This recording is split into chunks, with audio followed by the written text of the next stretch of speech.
That voice in your head that narrates everything. What if it's been writing fiction this whole time? Think about it. Right now, as you're listening to this, there's probably a voice commenting on whether this is worth your time, whether you agree, whether you've got better things to do. That voice never stops, does it? It's been there so long we think it's us. But what if it's not? Here's what we're exploring today. We actually have a real will, a deeper capacity to choose what we experience, but it's been buried under the ego's endless complaints and wishes. When we learn to align with this deeper will, something remarkable happens. We stop being victims of our own mental commentary and discover we can actually choose light over the darkness of grievances. We literally see a different world. You're driving to work and someone cuts you off. Instantly, your mind starts the familiar movie. People are selfish. No one cares. The world is going to hell. You feel your jaw clench. Your shoulders tighten. Your whole day starts to darken. The voice in your head is already 3 chapters into the story. How this always happens to you. How nobody respects anyone anymore. How you're surrounded by idiots. Your body floods with stress hormones. Your morning, which started fine, is now ruined. And here's the thing, that driver is long gone, probably already forgotten the moment, but you're still suffering. Why?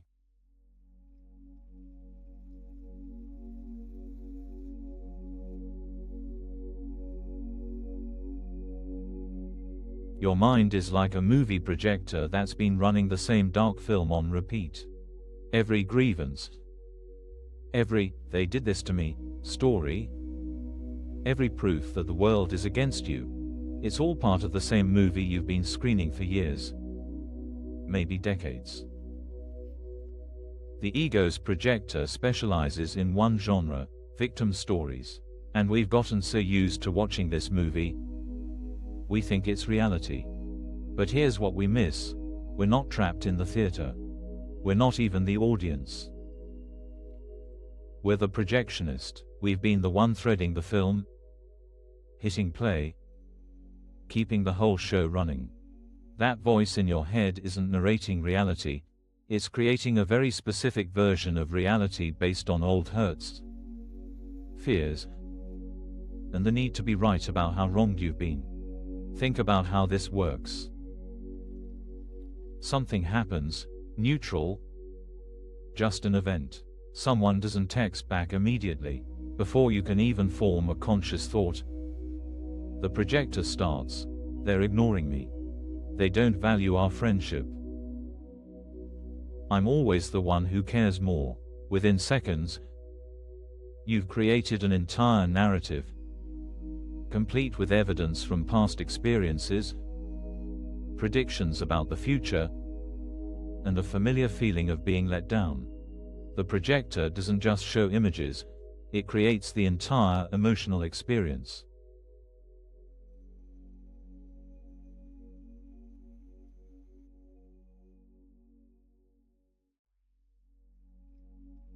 Now here's the uncomfortable part.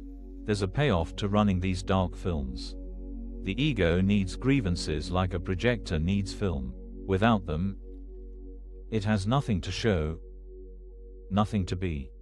Every time we nurture a grievance, every time we replay how someone wronged us, build our case against them, gather evidence for our suffering, we're feeding the projection system. These grievances become what the mind uses to traffic in guilt, trading it back and forth like currency. You hurt me, so I'm justified in my anger. I'm angry, so I hurt you back. You react, which proves I was right all along. Around and around it goes, each exchange making the movie darker, the grievances stronger, the sense of separation more real. But ask yourself, can a world created from this trading of guilt and grievances really be what you want? When you're lying in bed at night, replaying all the ways people have let you down, all the evidence that the world is harsh and unfair. Is this actually making you happy? Of course not. You know it's not. There's a part of you that's exhausted from watching the same dark movie, tired of being at the mercy of this internal narrator that never has anything good to say.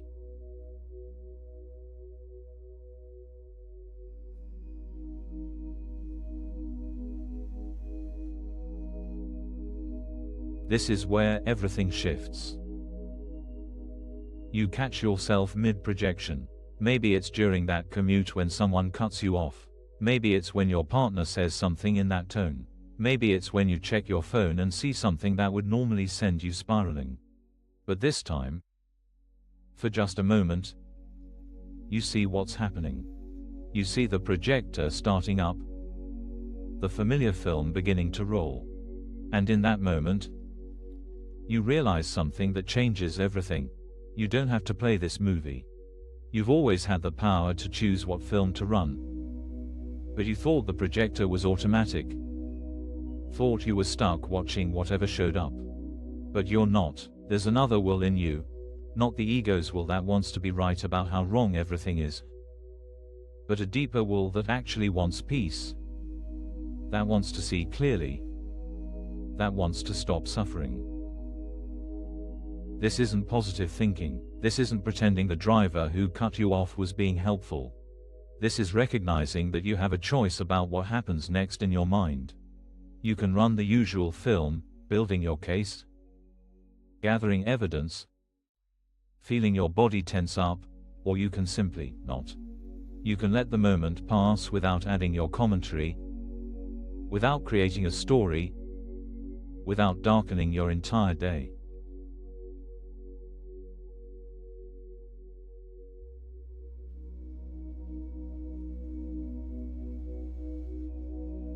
When you stop feeding the grievance machine, something remarkable happens. The world you see actually changes. Not because anything outside changed. That driver is still gone. Your partner still used that tone. The text still hasn't arrived. But because you're not projecting darkness onto it anymore. You're not adding layers of meaning, history, and prediction to simple events. This deeper will we have. It naturally chooses light over darkness. Not as a spiritual practice or a moral position, but because it recognizes a simple truth: suffering isn't happiness, and happiness is what we actually want. The ego tries to convince us that holding grievances is protecting us, that staying angry keeps us safe, that being right is more important than being at peace.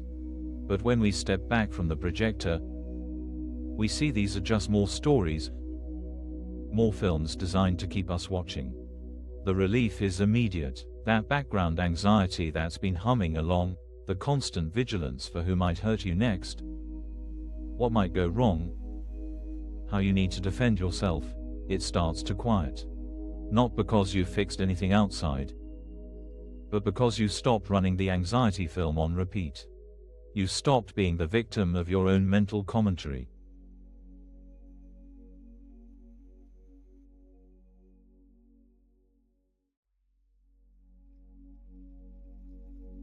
Imagine going through your day without the narrator constantly telling you what everything means. Your boss sends a brief email. It's just a brief email. Not evidence they don't appreciate you. Traffic is slow.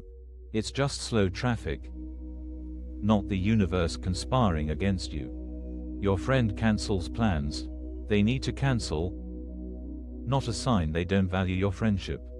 Without the projector running, you start to see something else entirely. The same world, but lit differently. The same people, but without the dark filter of past grievances. The same situations, but without the layers of meaning the ego adds. It's like someone cleaned the lens. Everything is clearer, simpler, less threatening. And here's the beautiful part. This isn't something you have to learn or achieve or practice for years. It's available right now, in this moment, simply by recognizing that you're the projectionist. Every time you catch yourself starting to run the old films, you have a choice. You can keep going, building the story, darkening the day, or you can set the film aside and see what's actually there. The voice in your head will resist this. It will tell you that you need your grievances, that without them you'll be vulnerable, naive, taken advantage of. But notice, this is just another film, another story designed to keep you in the theater. The truth is much simpler. When we stop projecting darkness, we naturally see light. When we stop choosing grievances, we naturally choose peace. This isn't about becoming a different person or believing something new. It's about recognizing the will you've always had, the will that wants to be happy, that wants to see clearly, that wants to stop being tortured by your own mind. The next time you feel that familiar tension rising, when the narrator starts its commentary, when the projector begins to hum, remember this moment. Remember that you have a choice. The film doesn't have to run. The story doesn't have to continue. You can choose light simply by not choosing darkness. And in that choice, everything changes. If you'd like more teachings and guided practices like this, you can like the video and subscribe. And now, we'll move into a short guided meditation.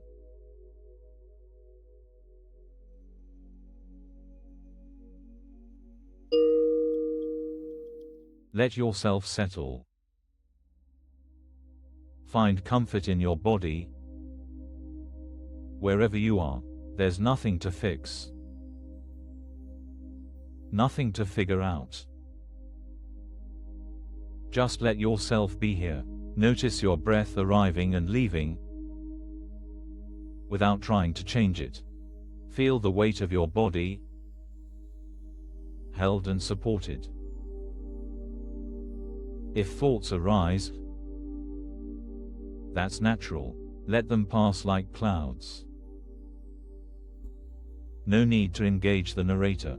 No stories to follow. Just this moment. Just this breath. Notice any tension you're holding. In your shoulders, your jaw, your belly. You can let it go.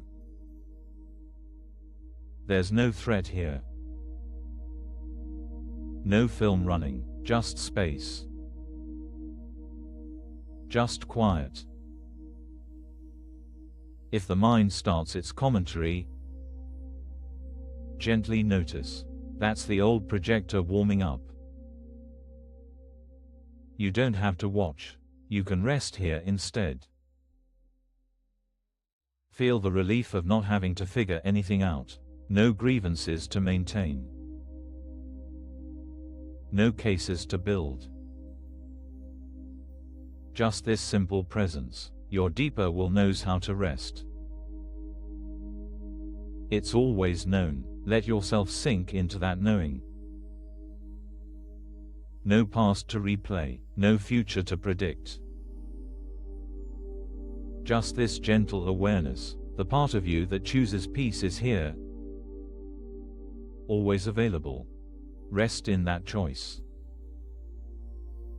Rest in that will. There's a light here that needs no projection, no story. It simply is. As you simply are.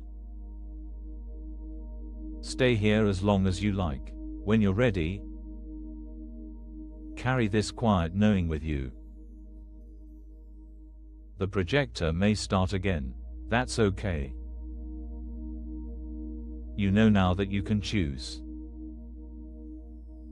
Moment by moment, breath by breath. Choosing peace. Choosing light. Choosing to see without the old films. Gentle. Simple. Here, thank you for practicing with us today. If you'd like, There's a link to a free digital copy of ACIM in the description. And if this video resonated with you, please comment. I am grateful. Thank you for being here. For giving yourself these moments of clarity. That voice in your head may start up again, that's okay. Now you know it's just old film, not truth. Be gentle with yourself as you practice seeing without the projector. Until next time, may you choose the light that's always been there, waiting.